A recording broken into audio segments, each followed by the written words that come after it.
The day Earth answered genocide. With something far worse than war, reveals its terrible truth, as Dr. Amina Vauclain faces an impossible choice. With the cosmic Justicar activated, she witnesses billions of Aurochs frozen in conscious torment, a living memorial to humanity's wrath. In that moment of godlike power, she discovers mercy might be civilization's truest test. The ruins of New York City stretched before Dr. Amina Vauclain like a monument to forgotten dreams. 30 years after the Aurochs Confederacy had wiped out human civilization, Earth stood as a silent tomb under alien quarantine. The megalithic skyscrapers, once proud testaments to human ingenuity, now leaned precariously against one another, their shattered windows resembling countless hollow eyes staring out at a world that had left them behind. Amina adjusted her exosuit's atmospheric filters. The air remained toxic, a lingering reminder of the orbital bombardment that had rendered Earth's surface nearly uninhabitable. Behind her, 3 figures moved with practiced stealth, their suits bearing the scars of previous expeditions into the quarantine zone. "Energy readings are still fluctuating," said Sergeant Kira Takeda, Amina's second-in-command. Her voice crackled through the comm system. "Something's active down there, but it doesn't match any known Aurochs technology." "That's why we're here," Amina replied, eyes fixed on her scanner. Once an exobiologist studying alien life forms, she had become an archaeologist of her own species by brutal necessity. If the readings are correct, this could be the largest intact data cache we've found. Dr. Raul Singh, the team's systems engineer, knelt beside a collapsed entrance to what had once been a subway station. "The structural integrity looks compromised. We'll need to find another way in." "Time isn't on our side," said Takeda, glancing nervously at the crimson sky. "Aurochs patrols will be sweeping this sector in 4 hours. Amina nodded and approached a partially exposed maintenance shaft. "Here, this might lead us to the lower levels." The descent was treacherous. Decades of neglect had left the shaft in a state of near collapse, forcing the team to navigate around fallen debris and structural failures. After an hour of careful progress, they emerged into a vast underground chamber that showed none of the decay evident on the surface. "This isn't on any of the old maps," Takeda whispered, her voice tinged with awe. The chamber stretched for hundreds of meters, its walls lined with dormant servers and monitoring stations. Most remarkable was the soft blue glow emanating from recessed lighting, evidence of a functioning power source. "Impossible," Dr. Singh breathed, rushing toward the nearest console. "This facility is drawing power. After 30 years? Amina approached a central platform where a dormant, holographic projector stood. "Someone built this to last. The question is why." "Look at these markings," Takeda said, gesturing to symbols etched into the floor. "Earth's final governing council. This was one of their emergency facilities." Dr. Singh's fingers moved across a dust-covered interface. "The fusion reactors are still online. They were designed to run for centuries, but finding one actually functioning is unprecedented." "Can you access the systems?" Amina asked, a spark of excitement cutting through her customary reserve. "I think so, but these security protocols are unlike anything I've seen before. It might take..." Before Singh could finish, the chamber plunged into darkness. For a terrifying moment, the team stood frozen in the pitch black, until a series of emergency lights activated along the floor, bathing everything in a crimson glow. "What did you do?" Takeda demanded. "Nothing," Singh protested. "The system responded to our presence. I think it's running some kind of authentication protocol." The holographic projector on the central platform suddenly flared to life.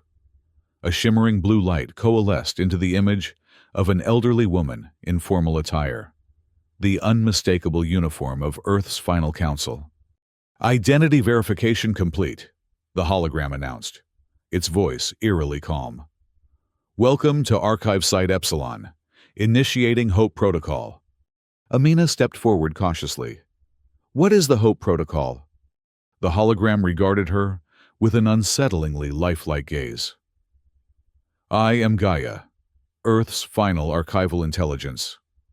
The Hope Protocol was established by unanimous vote of the Emergency Council on July 7, 2320, 3 days before the fall of Earth. What does it do? Singh asked, fingers poised over his portable scanner. The Hope Protocol is humanity's answer to extinction, Gaia replied. It is not a weapon of war, but an instrument of cosmic justice. The hologram gestured, and the chamber walls transformed into a panoramic display of stars and distant galaxies. A single point of light pulsed near the center. This is the Aurochs home system, Gaia continued. And this, a wave of energy appeared, spreading outward from Earth's location, is the cosmic Justicar. I don't understand, Amina said, stepping closer to the display. What exactly is the Justicar? When the Council realized Earth's defeat was inevitable, they created a failsafe, a device capable of fundamentally altering the laws of physics within a targeted region of space. The Justicar does not destroy through conventional means. It rewrites reality. Takeda's voice was barely audible. That's impossible. Advanced quantum field manipulation, Gaia corrected, targeted specifically to affect the unique biological and technological systems of the Aurochs Confederacy. Dr. Singh's scanner began emitting a high-pitched alert. There's an energy signature crossing interstellar space, heading directly toward Aurochs territory. Amina felt her blood run cold. Are you saying we've activated this Justicar? The Hope Protocol has 3 stages, Gaia explained. Activation, authorization, and execution. You have completed stage 1. The wave you detect is merely a calibration pulse, a precursor to the actual effect. Can it be stopped? Amina demanded. That depends on your authorization, Gaia replied. The Council intended this as both deterrent and, if necessary, retribution. The final decision was left to survivors. Amina turned to her team, their faces barely visible behind their helmet visors, but their tension palpable. We need to understand exactly what this device does before we make any decisions. Dr. Vauclain, Takeda said, her voice strained. We should consider destroying this facility. The Aurochs killed billions of humans. They deserve. We don't know what this thing will do, Amina interrupted. We need more information before we condemn an entire species, even one responsible for our near extinction. Before anyone could respond, Singh's proximity sensor blared a warning. Movement on the surface, multiple signatures, Aurochs patrol craft. They must have detected the power surge, Takeda said, checking her weapon. We need to secure this position. Amina turned back to the hologram. Gaia, we need complete information on the cosmic Justicar. What exactly will it do to the Aurochs? The Justicar targets the fundamental quantum signature of Aurochs biology and technology, Gaia explained. It will not destroy them directly, but rather impose new physical constraints that render their civilization inert. Meaning what, exactly? Amina pressed. Their neural processes will continue, but at a fraction of normal speed. Their technology will function at diminished capacity. They will experience existence as if trapped in amber, aware but unable to act effectively. A living memorial to their crime against humanity. Dr. Singh looked up from his scanner. That's worse than death. You're talking about eternal torment for an entire species. The Council considered it proportionate justice, Gaia replied without emotion. The Aurochs chose to eradicate humanity. Humanity chose to answer with something more profound than extermination. The floor above them shuddered as something heavy landed on the surface ruins. Dust filtered down through cracks in the ceiling. They're here, Takeda warned, taking up a defensive position near the entrance shaft. We need to decide what to do with this facility. Amina stared at the holographic display, watching the energy pulse as it traveled inexorably toward Aurochs space. The weight of the decision pressed down upon her more heavily than the kilometers of earth and concrete above their heads. "Gaia," she said finally, "how much time do we have before the Justicar reaches the Aurochs system?" "At current velocity, the calibration pulse will reach Aurochs Prime in 43 hours. The main effect will follow 17 hours later, assuming Stage 2 authorization is provided." "And what does Stage 2 require?" "Direct neural interface with a living human possessing the genetic markers of Earth's founding populations. You, Dr. Amina Vauclain, qualify as an authorized operator."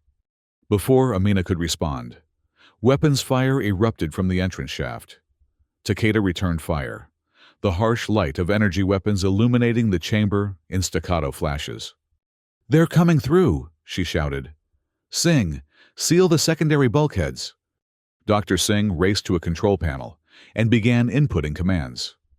Metal doors groaned shut across the chamber's various access points, but not before a sleek, armored figure dropped into the room. The Aurochs soldier moved with unnatural grace, its exoskeleton amplifying already formidable physical abilities. Its helmet retracted, revealing the distinctly non-human features of the Confederacy's warrior caste. Obsidian skin stretched tight over a skull-like face, eyes like liquid mercury. "Stand down," it commanded in flawless English. "By authority of the Aurochs Confederacy, this facility is now under our control." More soldiers dropped into the chamber, their weapons trained on the human team. The first Aurochs approached, its gaze fixed on Amina. "I am Colonel Tal Vresh," it announced, "Commander of Occupation Zone 7. You have violated quarantine protocols and accessed forbidden technology. The penalty is immediate termination." Amina stepped forward, positioning herself between Vresh and the holographic projector. "This is human territory. You have no authority here." Vresh's lipless mouth twisted into what might have been a smile. "Authority flows from power, Dr. Vauclain, and power, as your species learned, belongs to the Aurochs." "How do you know my name?" Amina demanded. "We've been tracking your little archaeological expeditions for some time," Vresh replied. "Though I admit, this discovery exceeds our expectations. What have you found here that emits such distinctive energy signatures?" Before Amina could respond, Gaia's hologram expanded, filling the chamber with a panoramic view of the Aurochs home system. "Interesting," Vresh murmured, studying the display. "A monitoring system? Or something more ambitious?" "It's an archive," Amina lied. "A record of Earth before your people destroyed it." Vresh approached the hologram, passing through the stellar display with casual disregard. No mere archive would emit quantum-level disturbances detectable from orbit. The alien's mercury eyes narrowed. "What is this Hope Protocol?" "A message," Dr. Singh interjected. "From Earth's last council to any survivors." "A touching sentiment," Vresh said. "But I suspect there's more to it than that." The colonel gestured, and two soldiers seized Singh, forcing him to his knees. "Perhaps I should extract the information directly." "Stop!" Amina shouted. "I'll tell you what you want to know." Vresh regarded her with cold calculation. "Proceed." "It's a weapon," Amina admitted, "designed to target the Aurochs Confederacy." "Impossible," Vresh scoffed. "Your civilization fell before it could deploy any significant countermeasure. Our victory was absolute." "Was it?" Amina challenged. "Then why maintain a quarantine? Why not simply colonize Earth?" A flicker of uncertainty crossed Vresh's alien features. "Precaution. Nothing more." "Or perhaps your leaders know something you don't," Amina suggested. "Perhaps they're aware that humanity left behind a final answer to genocide." Vresh's composure slipped momentarily. "What kind of weapon?" "Not a conventional weapon," Amina explained. "Something that targets the fundamental forces that allow your civilization to function. We've already activated the first stage. In less than 2 days, it will reach your homeworld." "You're bluffing," Vresh said. But doubt had crept into its voice. "Am I? Your sensors detected the energy signature. That's why you're here. Vresh turned to one of its subordinates. Contact command. Request immediate. The chamber shuddered violently, cutting off Vresh's order. Dust and debris cascaded from the ceiling as the entire structure seemed to shift. Seismic disturbance, an Aurochs soldier reported, increasing in magnitude. The facility's defense systems, Takeda whispered to Amina. They must have activated when the Aurochs breached the perimeter. Vresh grabbed Amina by the throat, lifting her effortlessly. Deactivate the weapon. Now. I can't, Amina gasped. It's already been launched. Then, you will accompany us to Aurochs Prime, Vresh declared. Our scientists will extract the information needed to neutralize this threat. Another tremor, stronger than the first, rocked the chamber. Several Aurochs soldiers lost their footing as sections of the ceiling began to collapse. Colonel, one shouted, the structure is becoming unstable. We must evacuate. Vresh hesitated, then released Amina. Secure the humans. We're leaving.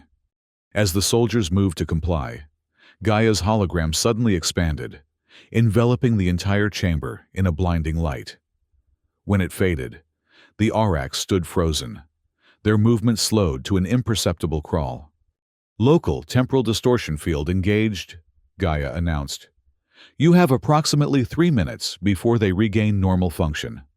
What did you do to them? Singh asked, rising from his knees. A demonstration, Gaia replied. A fraction of what the Justicar will inflict on their entire civilization. Amina approached the nearest soldier, waving her hand before its unblinking eyes. They're conscious? Fully aware, Gaia confirmed, but experiencing time at 1,000th normal speed. This is monstrous, Amina whispered. This is justice, Takeda countered. A taste of their own medicine. Another section of ceiling collapsed, blocking one of the chamber's exits. The entire facility groaned under increasing pressure. We need to leave, Singh urged. Now. What about them? Amina asked, gesturing to the frozen Aurochs. The temporal field will dissipate in time for them to escape, Gaia assured her. If that is your concern. Amina stared at Vresh's immobile form, the alien's face locked in an expression of dawning horror. And the Justicar? What happens next? That depends on you, Gaia said. As I explained, Stage 2 requires your authorization. Without it, the calibration pulse will reach Aurochs Prime but have no effect. Then we still have time, Amina realized. We can study this technology, understand it better before making any decisions. The facility will not survive much longer, Gaia warned. If you leave without completing the authorization process, I cannot guarantee the Justicar will remain accessible. Takeda grabbed Amina's arm. We need to go, now. With a final glance at the frozen Aurochs soldiers, Amina nodded. Lead the way. They escaped through a maintenance tunnel that Singh discovered behind one of the server banks, emerging nearly a kilometer from the original entry point, just as the ground above the facility collapsed entirely. From their vantage point, they watched as Aurochs patrol ships circled the newly formed crater, scanning for survivors. They'll be hunting us now, Takeda said grimly. We've gone from archaeological curiosities to priority targets. We need to reach the extraction point, Singh added, checking his navigation system. Our window closes in 50 minutes. Amina stared at the tablet she'd taken from the facility. It contained a direct link to Gaia's systems, allowing her to access the AI from anywhere on Earth. I'm not sure we should leave. What are you talking about? Takeda demanded. Those Aurochs will tear us apart if they find us. Think about what we've discovered, Amina insisted. A weapon that could change the balance of power throughout the galaxy. If we leave now, we might never get another chance to understand it. Or to use it, Takeda added quietly. Dr. Singh looked between them, his expression troubled. Are we seriously considering deploying this weapon? We're talking about billions of lives. They didn't hesitate to take billions of human lives, Takeda countered. And that justifies us doing the same, Singh challenged. Not the same, Amina corrected, her eyes, still fixed on the tablet. Gaia said the Justicar doesn't kill. It changes things, makes it impossible for the Aurochs to continue as they are. A fate worse than death, Singh insisted. Eternal suffering. We need more information, Amina decided. And we need to get to safety first. Let's make it to the extraction point. Then we can debate morality. They moved through the ruins of New York, avoiding Aurochs patrols with practiced efficiency. As they traveled, Amina studied the tablet, attempting to learn more about the cosmic Justicar and the Hope Protocol. According to Gaia's records, the Justicar had been conceptualized long before the Aurochs invasion, a theoretical application of quantum field manipulation developed for terraforming hostile environments. Earth's Final Council had repurposed the technology, refining it to target specific quantum signatures associated with Aurochs biology and technology. It's brilliant in a horrifying way, Amina murmured as they paused in the shelter of a collapsed skyscraper. The Justicar doesn't violate any laws of physics. It rewrites them locally, creating a bubble of altered reality around the Aurochs. What does that mean in practical terms? Takeda asked. It means their neural impulses will slow to a crawl. Their technology will barely function. Their entire civilization will exist in a state of perpetual, aware stasis. For how long? Singh asked. Amina looked up from the tablet, her expression grave. Indefinitely. The effect is self-sustaining once established. Takeda nodded in grim satisfaction. Good. Let them experience what it's like to be helpless, to watch their world crumble around them. Is that really what we want? Amina challenged. To become the monsters they believe us to be? They already think we're monsters, Takeda replied. That's why they tried to exterminate us. At least this way, they'll learn why that was a mistake. Before Amina could respond, the tablet in her hands pulsed with light. Gaia's holographic form appeared above it, miniaturized but still regal in bearing. Dr. Amina Vauclain, the AI addressed her. The calibration pulse has crossed the midpoint to Aurochs Prime. Stage 2 authorization is required within 24 hours, if the Justicar is to be deployed effectively. What exactly does Stage 2 entail? Amina asked. Neural interface, Gaia explained. You must connect directly with the Justicar's control systems to confirm deployment parameters and target specifications. And if I don't? The calibration pulse will dissipate harmlessly upon reaching Aurochs space. The Justicar will remain dormant, though it can be reactivated in the future if necessary. Amina looked to her companions. We need to discuss this. What's there to discuss? Takeda demanded. This is our chance, maybe our only chance, to answer what the Aurochs did to Earth. With more suffering, Singh countered. How does that make us better than them? It's not about being better, Takeda argued. It's about justice. They chose genocide. They deserve consequences. An entire species? Singh challenged. Even those who had no part in the decision? Children? Those who opposed the war? The Aurochs operate as a collective, Takeda said dismissively. Their entire culture supported our extinction. That's Confederacy propaganda, Singh shot back. Designed to justify their own atrocities. Enough, Amina interrupted. We don't have time for this debate now. The extraction ship will be here in 20 minutes. We need to move. They reached the extraction point, a clearing in what had once been Central Park, with minutes to spare. The stealth ship that would take them off-world descended silently, its outline barely visible against the polluted sky. As they boarded, Amina turned for one last look at the ruined city. Somewhere in those ruins, Colonel Vresh and his soldiers were hunting them, unaware that the fate of their entire civilization now rested in the hands of the very humans they sought to capture. The journey to the hidden human outpost on Titan was tense and silent. None of them spoke of the Justicar or the decision that loomed before them. Instead, they retreated into their own thoughts, wrestling with questions of morality and justice that had no easy answers. Upon arrival, They were immediately summoned to meet with the outpost's leadership council, the closest thing humanity had to a governing body since the fall of Earth. Amina presented her findings, explaining the nature of the cosmic Justicar and the choice they now faced. "This weapon," Counselor Alara Kwan said after Amina had finished, "it could change everything.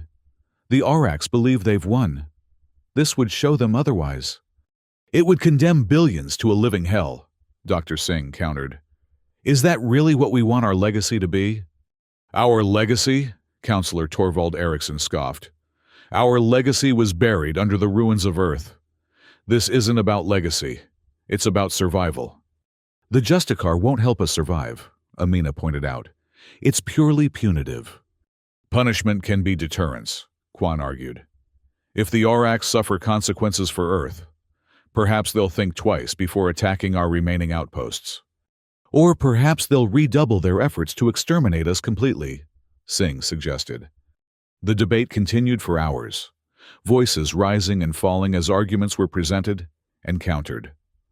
Through it all, Amina remained largely silent, her attention focused on the tablet that connected her to Gaia. According to the AI's calculations, the calibration pulse would reach Aurax Prime in less than 12 hours. If Stage 2 authorization was to be provided, it would need to happen soon. "Enough discussion," Eriksson declared finally. "We need to put this to a vote." "No," Amina said, speaking for the first time in over an hour. All eyes turned to her in surprise. "This isn't a decision we can make collectively. The Justicar requires my direct neural interface. The choice, and the responsibility, is mine alone." "You can't possibly take this burden on yourself," Kwan protested. "I have to," Amina replied. "That's how the system was designed. I need time to think, alone." She retreated to her quarters, a Spartan room that reflected the utilitarian nature of the outpost. The tablet sat on her desk, Gaia's hologram hovering above it with patient silence. "Show me the Aurax homeworld," Amina requested, after a long period of contemplation.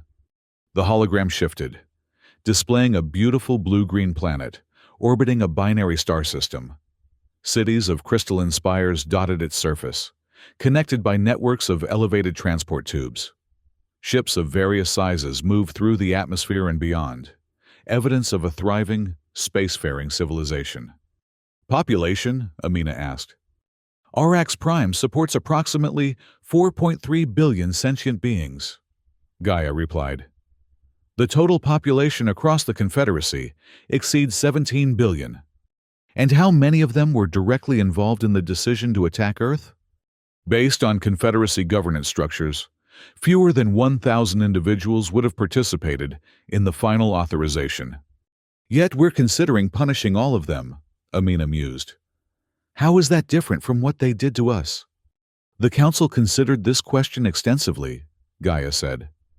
"They concluded that the Aurax collective consciousness made the entire species complicit in the genocide." "Did they? Or was that just a convenient justification for revenge?" Gaia's holographic features remained impassive. "I cannot speak to their inner motivations, only to the decisions they recorded." Amina sighed, rubbing her temples. "If I authorize Stage 2, what happens next? What does the neural interface involve?" "Your consciousness will temporarily merge with the Justicar's control systems. You will experience a complete simulation of the effect before confirming deployment. This was designed as a final ethical safeguard, to ensure the authorizing human fully understood the consequences of their decision." "I'll experience what the Aurax will experience?" "A simplified version. Yes. The Council believed no one should deploy such a weapon without first feeling its effects." Amina nodded slowly. "That seems appropriate." A soft chime emanated from the tablet. "The calibration pulse has entered the Aurax system," Gaia announced. "It will reach Aurax Prime in approximately 3 hours. Stage 2 authorization must be completed within that time frame if the Justicar is to be deployed." "And if I choose not to authorize?" "Then the pulse will dissipate. The Justicar will remain dormant, but can be reactivated at a future date if circumstances warrant. Amina stared at the image of Oryx Prime, trying to comprehend the scale of the decision before her. 17 billion lives hung in the balance, not their existence, but the quality of that existence. The Justicar wouldn't kill them, but would transform their reality into something almost unrecognizable. Was it justice, or merely revenge dressed in the language of righteousness? A knock at her door interrupted her thoughts. "Enter!" she called. Takeda stepped into the room, her expression tense. "They're coming." "Who?" "The Aurochs. They've tracked us to Titan. An assault fleet will arrive within 18 hours. Amina felt her heart race. "How? We were careful." "Careful isn't enough anymore," Takeda said grimly. "Not now that they know about the Justicar. Vresh must have reported what he found." 18 hours, Amina repeated. "After the calibration pulse reaches Aurochs Prime." "Yes, which means we need to make a decision now. If we deploy the Justicar, the fleet might be recalled to deal with the crisis at home. If not, they'll destroy Titan just like they destroyed Earth," Amina finished. "Exactly. So what's it going to be, Dr. Vauclain? Justice or extinction?" Amina looked back at the hologram of Aurochs Prime. "There has to be another way." "There isn't," Takeda insisted. "Not anymore. They've made their choice. Now we make ours." After Takeda left, Amina sat in silence for nearly an hour, weighing the impossible choice before her. Finally, she addressed the patiently waiting AI. "Gaia, I'm ready for Stage 2 authorization." "Confirmed," the AI responded. "Preparing neural interface." A soft light emanated from the tablet, enveloping Amina in a cocoon of energy. She felt a momentary disorientation as her consciousness expanded, connecting with systems light years away. Suddenly, she was everywhere and nowhere. Her awareness spread across vast distances of space.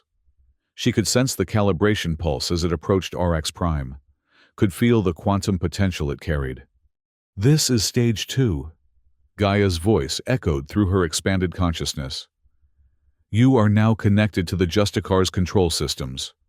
What you experience next will be a simulation of the effect on Aurochs civilization. Are you prepared?" "Yes," Amina responded, her voice seeming to originate from every point in space simultaneously. The simulation began subtly, a gradual slowing of thought processes, a thickening of reality around her. Time stretched like taffy, each second expanding into minutes, then hours. The simplest actions, forming a thought, moving a finger, required immense effort and concentration. Around her, she perceived an entire world caught in the same temporal morass. Buildings still stood, people still moved, but with excruciating slowness. A single heartbeat might take days from an outside perspective. A conversation could span years. Most terrifying was the awareness, the complete and total understanding of what was happening, coupled with the absolute inability to change it. She tried to scream, but the sound crawled from her throat at a glacial pace, the vibrations of her vocal cords taking subjective months to produce a single syllable. "This is what the Aurochs will experience," Gaia's voice explained, somehow unaffected by the temporal distortion. "Not death, but a fundamental alteration of their reality. They will live out their lives in what will seem to them like an eternity, aware of their punishment but unable to escape it." "It's torture," Amina managed to think, the thought itself taking tremendous effort to form. "It is justice," Gaia countered, "proportionate to their crime against humanity." The simulation continued, subjective years passing in actual minutes as Amina experienced life in the altered state. She felt herself aging, dying, all while trapped in a single moment of real time. Then, abruptly, it ended. She gasped, back in her quarters on Titan, her body trembling with the aftereffects of the simulation. Stage 2 authorization requires your conscious confirmation," Gaia said, the AI's hologram regarding her with solemn attention. Having experienced the effect, do you authorize deployment of the Cosmic Justicar against the RX Confederacy? Amina's hands shook as she wiped cold sweat from her brow. That was monstrous.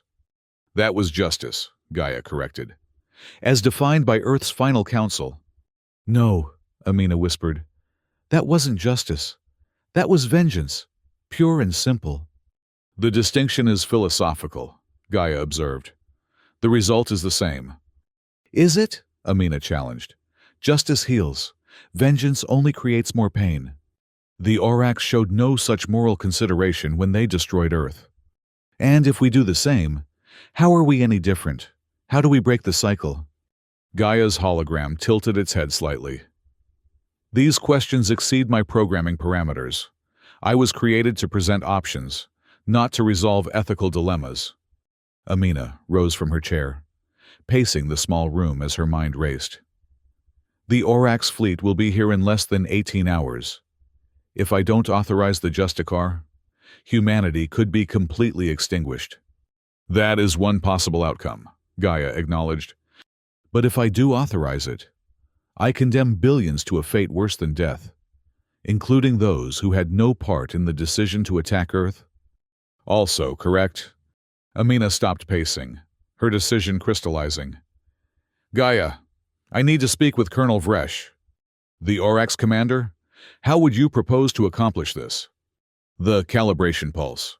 Can it be modified to carry a communication signal? Theoretically, yes.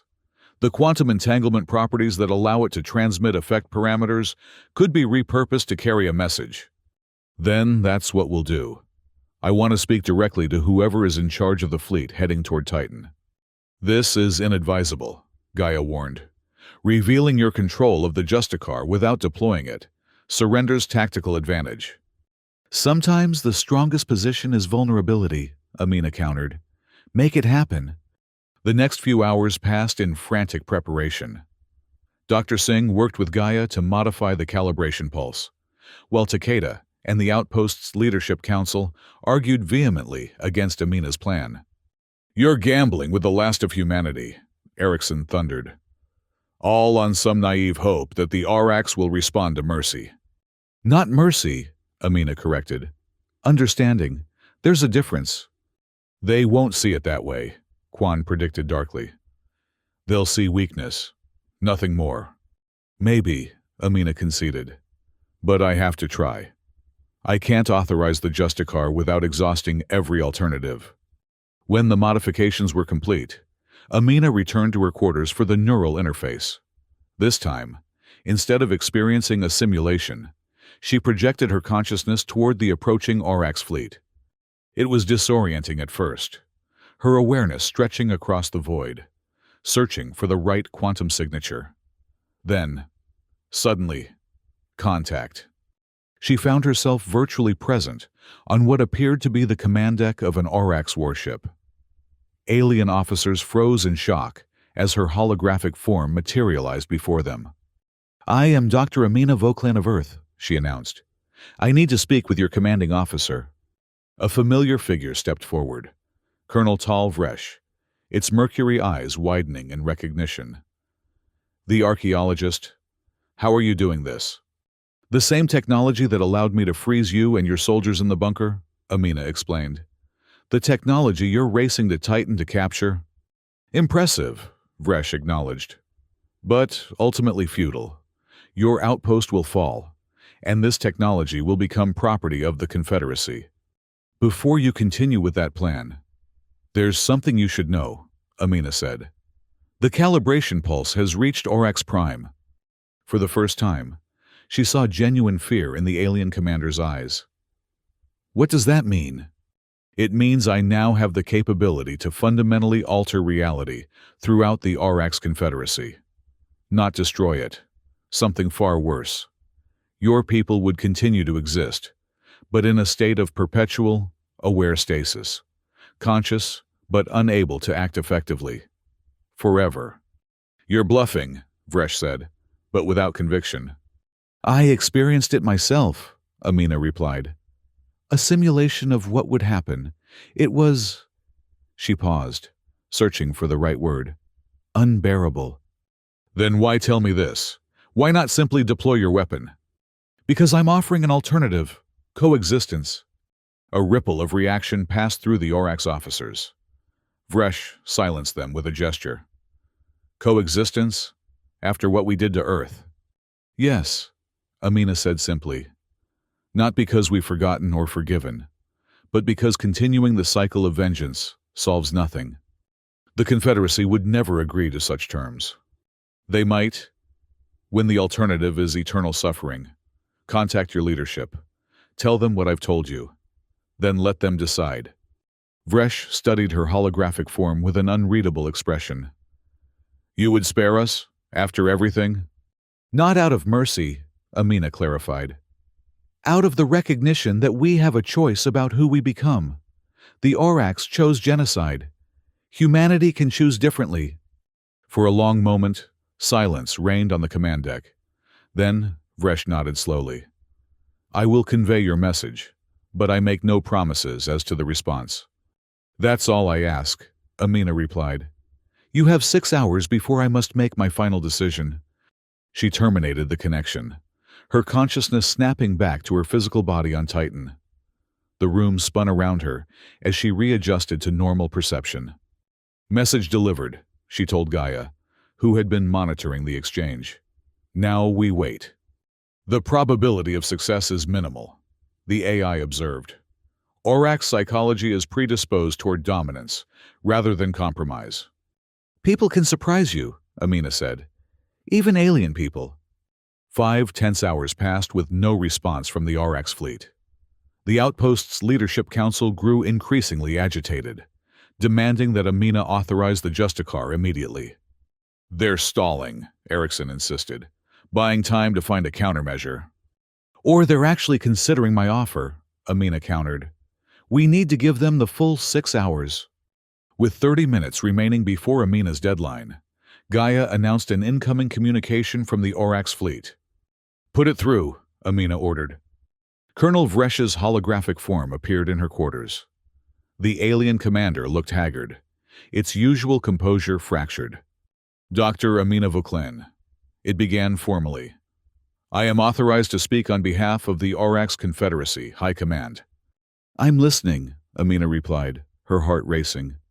Your proposal has been considered. Vresh seemed to struggle with the words. The concept of coexistence is alien to our nature. For millennia, we have expanded through conquest, believing it our destiny to rule the stars.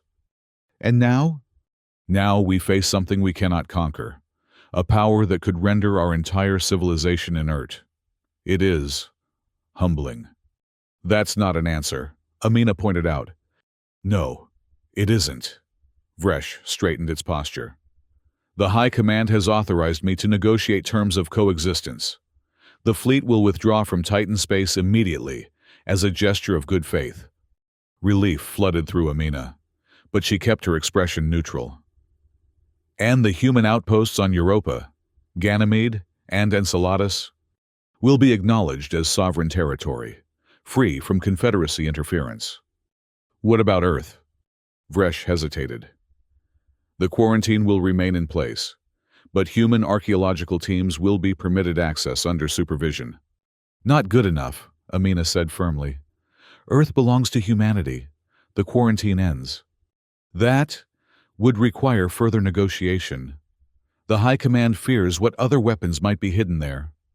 With good reason, Amina acknowledged, but continued occupation of our homeworld is unacceptable. Vresh's mercury eyes narrowed. You are in no position to make demands. Dr. Vauclain, we offer compromise, not surrender. And I offer a future without eternal torment, Amina countered. Remember what's at stake. After a tense silence, Vresh nodded. I will convey your position to the High Command. But be warned, if you deploy this weapon, the Confederacy will use its dying breath to ensure humanity's complete extinction. Then we both have reason to find common ground, Amina observed. I'll extend my deadline by 3 hours. Use the time wisely. Colonel. After Vresh's hologram disappeared, Amina turned to Gaia. What do you think? Are they sincere? Sincerity is difficult to assess across species boundaries, the AI replied. However, their behavior suggests genuine concern regarding the Justicar's capabilities. Fear isn't the foundation I'd choose for peace, Amina sighed. Yet it has been the basis for many lasting treaties throughout human history. Gaia noted. Mutual deterrence can be effective when alternatives are sufficiently unpalatable.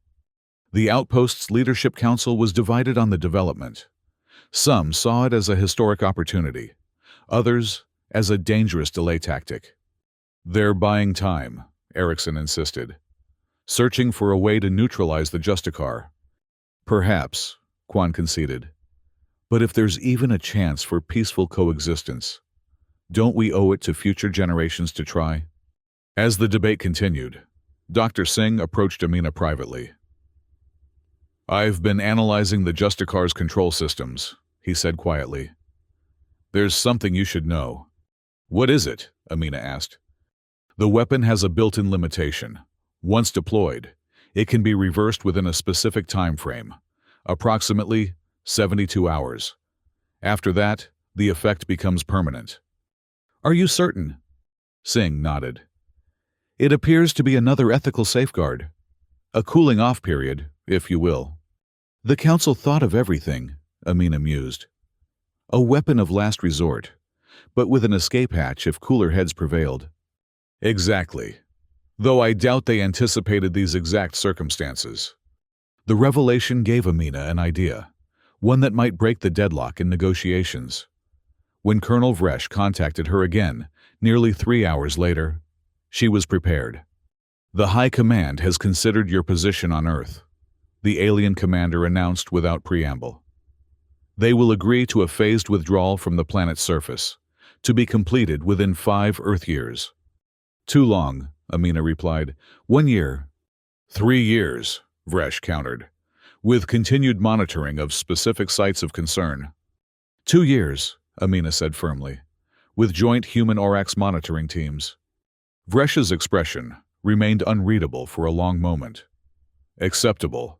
Provisional to verification that the Justicar is deactivated permanently. That brings me to my proposal, Amina said. I've discovered that the Justicar's effects can be reversed if caught within the first 72 hours. I suggest a demonstration. What kind of demonstration? I will authorize a limited deployment, targeting only uninhabited regions of Orax space. You'll experience the effect firsthand, but without risk to your population. After 48 hours, I'll reverse it, proving both the weapon's capability and our willingness to use it responsibly. Vresh's mercury eyes widened. You would risk our entire civilization on such a gambit? I would risk a small, uninhabited portion, Amina corrected. Consider it a show of good faith on both sides. You acknowledge our terms. We demonstrate our power without causing harm. After a tense silence, Vresh nodded. I will present your proposal to the High Command.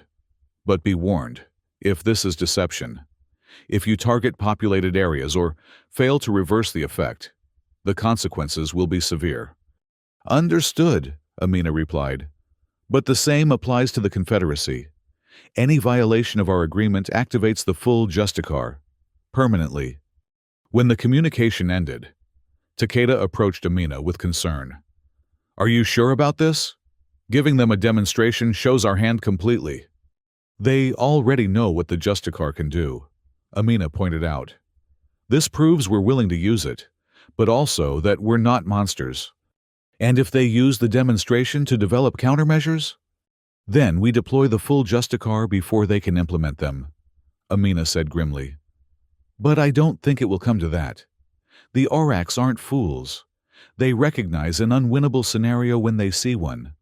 Hours later, Vresh returned with the High Command's answer. They accepted Amina's proposal. A remote asteroid belt in the outer Orax system would be the target for the limited demonstration. With the agreement in place, Amina completed Stage 2 authorization of the Justicar, directing it to affect only the designated region of space.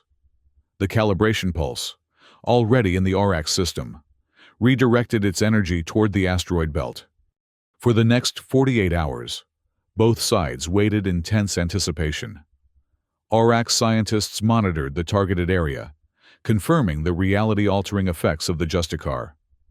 Time itself seemed to slow within the affected zone, with light and matter behaving according to altered physical laws. When the deadline arrived, Amina reconnected with the Justicar's control systems and initiated the reversal process.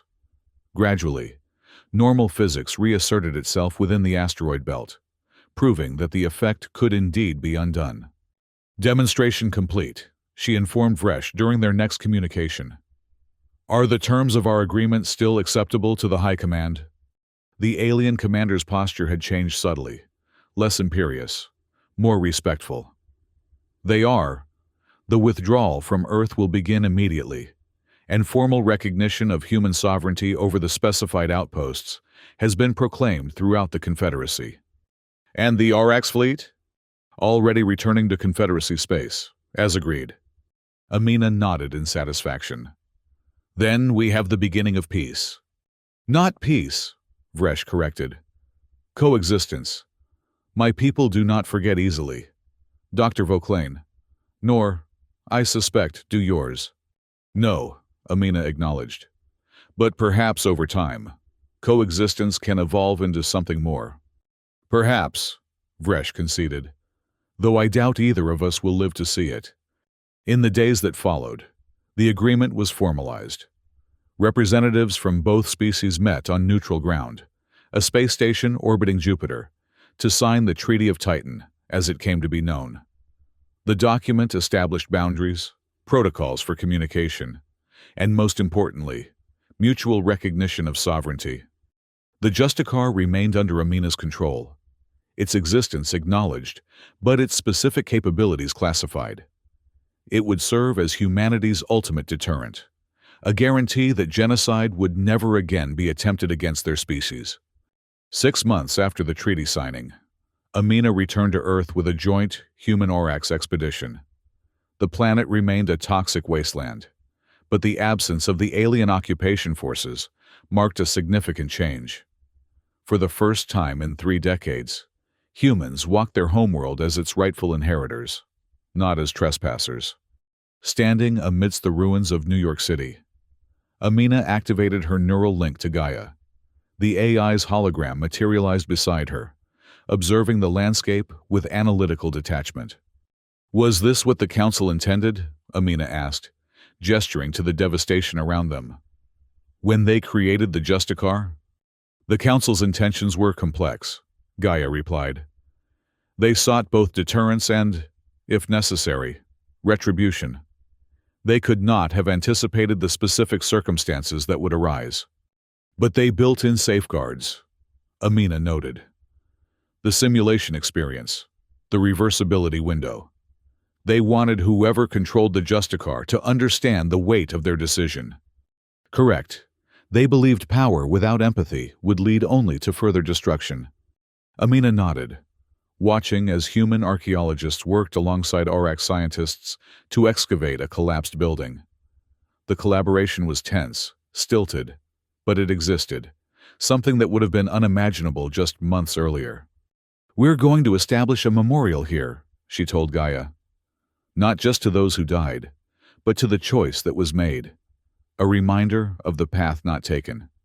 A monument to restraint rather than retribution, Gaia observed.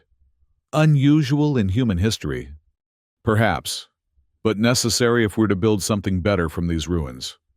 In the distance, Colonel Vresh approached, its movements cautious in the unfamiliar gravity. The alien commander had been assigned as liaison to the joint expedition, a position many viewed as punishment for its role in the treaty negotiations. Dr. Vauclain, Vresh greeted her formally. The excavation teams have discovered another intact data center beneath the financial district. Your expertise would be valuable. I'll be there shortly, Amina replied. As Vresh turned to leave, she added, Colonel, may I ask you something? The alien paused. You may... If our positions had been reversed, if the Orax possessed the Justicar and humanity had committed genocide, what would your people have done?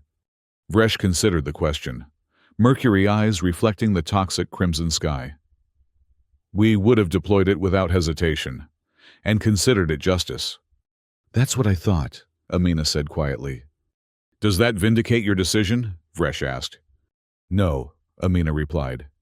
It only confirms that breaking cycles requires someone to choose differently than expected.